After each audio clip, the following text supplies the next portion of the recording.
আসসালামু আলাইকুম। Flavours of বেঙ্গলে সবাইকে স্বাগতম। এই আমের মরশুমে আমতেল বা আমের আচার সবার বাড়িতেই হয়ে থাকে। আজ বানাচ্ছি আমতেল।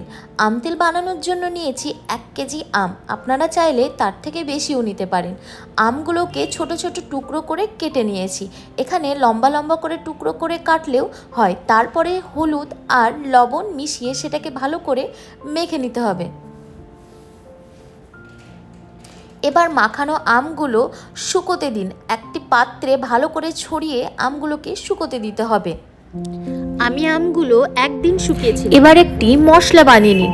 মশলা বানানোর জন্য নিয়েছি সাদা সর্ষে, কালো সর্ষে। সাদা সর্ষের পরিমাণ কালো সর্ষের থেকে একটু বেশি নিতে হবে। আর নিয়েছি গোটা জিরে, ধনে, মৌরি, সামান্য মেথি আর 4টে শুকনো লঙ্কা।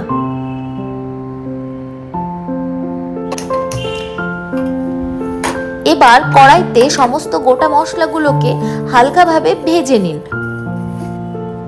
সামান্য ভাজা হয়ে গেলে সেটাকে একটি রাফলি পেস্ট করে নিন।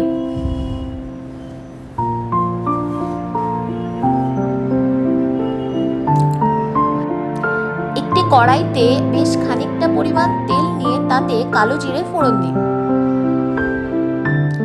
এবার পরিমাণ মতো লবণ ও লঙ্কার গুঁড়ো দিয়ে দিন।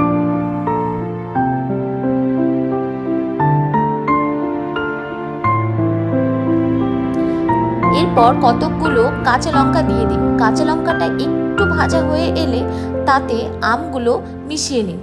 আম আর কাঁচা লঙ্কা ভালোভাবে মেশানোর পর তৈরি করা ভাজা মশলাটা দিয়ে আবার ভালো করে মিশিয়ে নিন।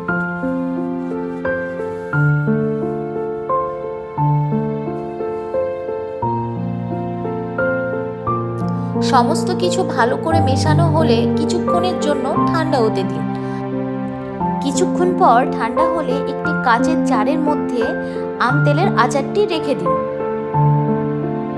এবং মাঝে মাঝে রোদ দিতে থাকুন। এতে আচারটি অনেক দিন ভালো থাকবে।